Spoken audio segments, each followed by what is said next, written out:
Hello, my name is Linda Leal, and I will be discussing the war on drugs based on the documentary Breaking the Taboo. What is the war on drugs? The war on drugs refers to a policy that originated in order to combat the use of drugs in the United States. This war not only affected this country, but others such as Colombia, Brazil, and other Latin American countries. How it started. According to the documentary, President Richard Nixon felt the responsibility to be the voice of the silent majority, the middle class, in response to the significant drug use occurring in the United States at that time. In addition to this, he dealt with the counterculture that had developed then as well. President Richard Nixon declared war on drugs in 1971 after seeing an increased number of illegal drug use in the latter part of the Vietnam War. He declared drugs to be public enemy number one. In 2011, just 3 years ago, world leaders, which included presidents from 7 nations, gathered together to discuss and implement a way to resolve this issue. However, in an effort to stop illegal drug use, the opposite has occurred. An increased number of people use drugs. It's a war against people who try just to earn their living growing some plant. They would like to grow something else if they would receive the same money. So I mean, you cannot make a war against drugs without knowing that doing so, you are making a war against people. As the president of Switzerland mentions in the video, those involved in the drug trade may not want to be a part of these illicit organizations but need the money to survive. Drugs are often a way of life for many people. Many people in countries that produce drugs have no other alternative but to participate in the drug trade in order to earn a living for themselves and their families. Just as you and I, they too have the essential expenses such as rent, utility bills, food, and medications. As Americans, we have a misconception about the drug trade, which includes the people involved in it. We believe that they engage in this lifestyle because it seems appealing to them. However, we fail to see that there are limited employment opportunities in third world or underdeveloped countries. Where you and I live in a highly developed world, we have various options to seek employment, such as HEB, Walmart, restaurants, state and federal government jobs, self-employment opportunities, just to name a few. They do not have the resources or infrastructure in their countries to allow this. They have high rates of unemployment in these countries due to the lack of employment options. As such, these individuals seeking a way to make a living engage in the drug trade. A lot of individuals that engage in the production live in rural or small areas away from cities in their respective countries. Having said that, you can come to the conclusion that the livelihood of many people depend on the production of drugs. For example, the people of Afghanistan grow the poppy seed, which is used to create illicit drugs such as heroin. The farmers depend solely on its production. If production is minimal, they are affected negatively. The following video helps illustrate this reality. Finances much of its operations by selling opium, which is grown from poppies, which are right now being harvested. So here's the question: why are American troops now helping Afghan farmers grow that opium? Nick Schifrin reports from Afghanistan on a controversial new policy. In western Kandahar, poppy farmers score, till, harvest their crop, and the Americans do nothing to stop them. U.S. soldiers greet farmers. Can you show me which poppy field is yours? They commiserate with farmers having a bad harvest. Tell him I'm very sorry for his field this year, and hopefully it's a better harvest next year. And in one case, they even paid a farmer $1,000 after U.S. and Afghan special forces burned his crop. If you can come down to the base or on my next visit, I'll make a payment. This is controversial. The opium trade is the Taliban's main source of funding. Around here, this poppy isn't only a plant, it's the very basis of the economy here. Poppy grows everywhere in this area, and most of the farmers base their entire income for the entire season on this harvest. And that's why soldiers ignore and encourage the farmers. If the U.S. burned their crop, farmers would blame the U.S. for their poverty and turn toward the Taliban. I'm not going to lie to you, this farmer says. If my poppy were destroyed, I would be very angry. If we secure them having a good harvest, now they're going to get paid for all their hard work, and then we can deal with the trafficking afterwards. And that is the new U.S. policy. After farmers get paid, try to capture drug traffickers. These troops have confiscated 10,000 pounds of opium before the profit reached the Taliban. One day the U.S. hopes to convince farmers to choose legal crops. Until then, the seeds of the insurgency will continue to grow in these fields. Nick Schifrin, ABC News, Kandahar. The war on drugs has had a major impact on society. It has created both positive and negative effects. On a positive note, the war on drugs has attempted to destroy the production of drugs at their source. For a long time, the United States received major shipments of cocaine from Colombia in the times of Pablo Escobar, the infamous Colombian drug lord. The Colombian government acted in accordance to their agreement at the council by fumigating drug crops in their country in an effort to destroy or reduce drug production. As a consequence, this new policy led to the destruction of many illegal crops around the area of Colombia and around the world. According to Dan Check, author of the article, The Success and Failures of George Bush's War on Drugs, during the Bush administration in the 1980s, cocaine use decreased to 22%. However, the decline is not necessarily contributed to Bush's efforts. On the other hand, Check argues that the reduction in the use of cocaine can be attributed to cocaine's declining popularity amongst Americans. For the most part, cocaine is mostly associated with the upper middle class and the rich. Check also explains that although cocaine use declined amongst the middle class due to the realization of the effects, other illicit drug use increased amongst the poor, such as cocaine, heroin, and crack. The negative effects of war on drugs is that it facilitates the displacement of drugs into other areas of the world. What this means is that whenever authorities crack down in one place, it forces drug dealers or drug producers to move into other regions of the world, thus spreading drug production into other areas. According to Count the Cost and their article titled The War on Drugs, Undermining International Development and Security, Increasing Conflict, I quote, "Evidence from the globe shows that enforcement at best displaces illicit markets and transit routes into new areas, and at worst actually increases violence and harm it is intended to stop." End quote.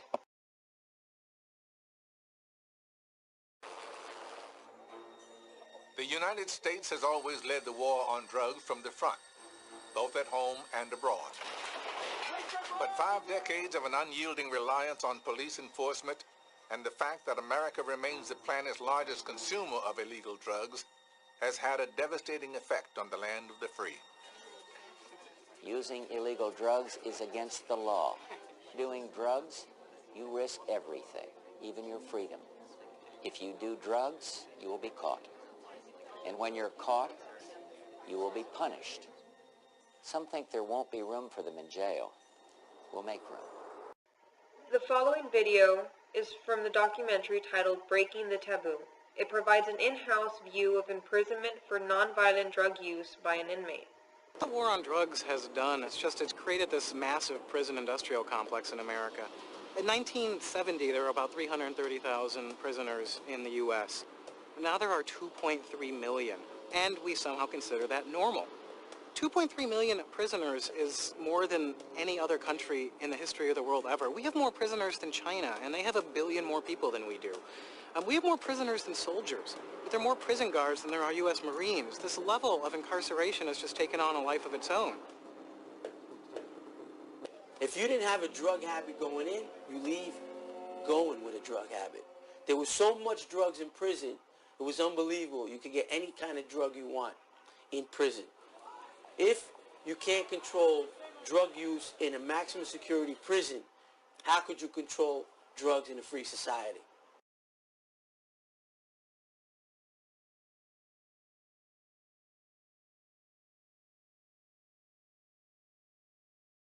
There's 100,000 people in this city. In 2007, there were 100,000 arrests. The numbers are staggering when you begin to think about what that means for people. If you have a criminal conviction, generally you are excluded from any support for housing. You are excluded for support for education, and you're not able to get an ever-increasing array of jobs because of your conviction. The reality is that you return to the drug trade. And the drug trade begins to occupy entire communities.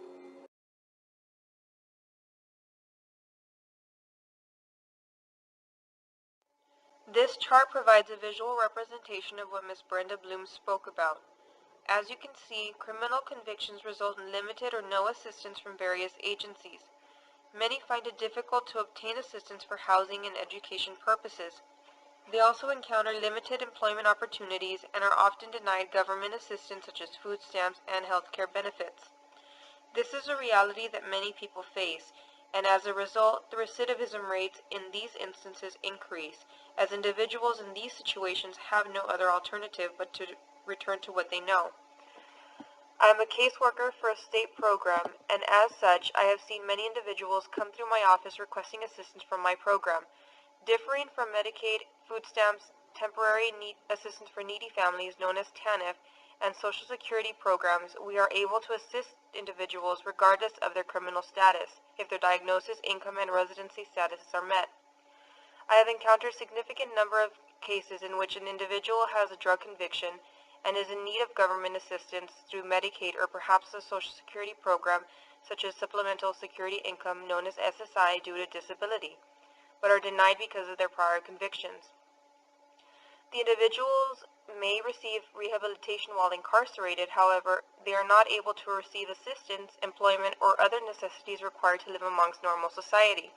How can a person recover from their convictions if they're not given the opportunity to do so? Many people are unable to overlook the individual's prior record, even if it is a non-violent crime drug offender. This creates a stigma that the ex-convicts encounter every day. Saying as much, we know that the resources available to them are numbered, and the probability that they will return to their old lifestyle of using drugs increases. Having said that, we can assume that they will return to prison or engage in illegal activity. In Portugal, they decided to decriminalize the use of all kinds of drugs, and not just marijuana. Decriminalized, people do not go to prison, do not go to court even, but there's a penalty that can be applied, and there's a clear sign of disapproval for drug use. If someone is arrested with drugs in Portugal, they are not taken to court. Instead, they are brought before a dissuasion board made up of psychiatrists and social workers. The main concern is to understand what are the needs of that people, intercepted by police forces, using drugs or carrying drugs for personal use, and what do they need? What kind of help can we provide? The most fundamental step we need to take is to realize that addiction is a medical problem, and therefore addicts need to be treated medically, not criminally. If we accept that basic principle, we overcome most of the disagreements about drug policy. In Portugal, after decriminalization, the prevalence of drug use among youngsters has declined in the last decade of every illicit drug. In 1997, drug addiction was officially the #1 political concern in Portugal. Now, after a decade of decriminalization, the issue has fallen as far down as 13th and hardly registers on the political agenda.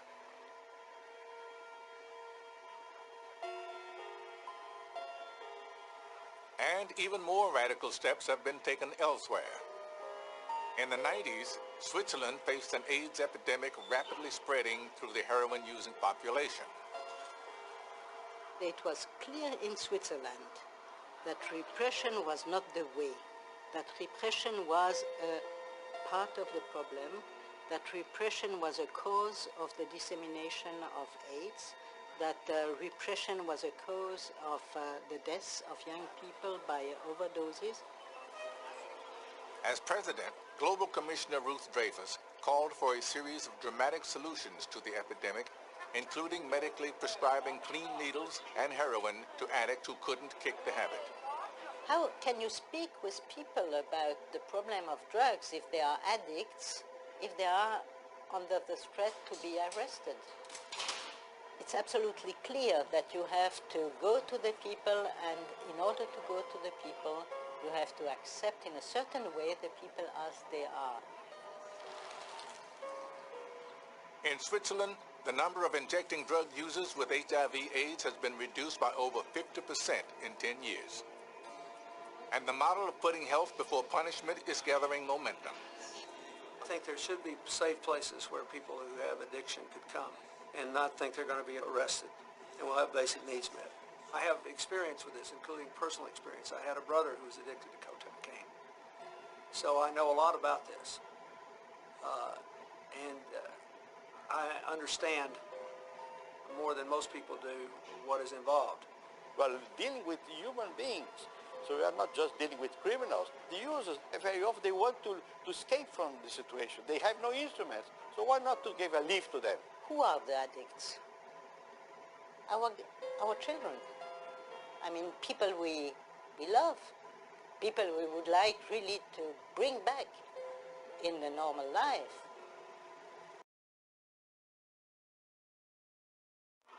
As noted in this video clip from Breaking the Taboo, several countries have become lenient on drug use. They believe that by decriminalizing it, they are reducing the rate of imprisonment. They also reduce the risk of disease, as several countries provide needles, drugs, and safe places for them to use the drug.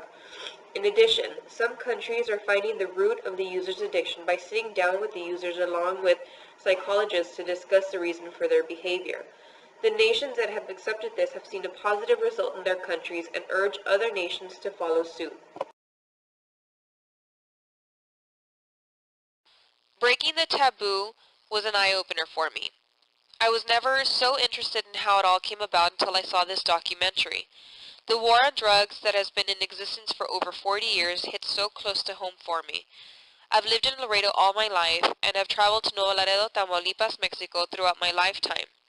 I remember Mexico being such a beautiful place to visit and stay with family. However, since the cartels have taken over due to drugs, so many people have been killed by being shot, stabbed, or beheaded. Businesses in Mexico also face extortion fees so that the drug cartels can continue their trade. I appreciate the learning experience that this documentary provided me with. I was able to research statistics that were astounding. Putting the numbers of people in prison into perspective was a big shock for me. I knew that prisons had serious issues, and I knew that they were overcrowded, but I did not know that the reason so many inmates were in prison was due to drug offenses. After this video, I can see why other nations became less restrictive in regards to their punishments for drug offenses. It makes perfect sense to target the problem by a sit-down meeting with the user than sending him or her to prison. Prison is not the solution. Prison should be meant for more serious convictions only. Perhaps the United States should become lenient and allow drug use. In doing so, the crime rates would decrease as a need for the drug diminishes because it's widely available. It would also provide a decrease in the prison population, thus reducing overcrowding and the cost of housing the inmates.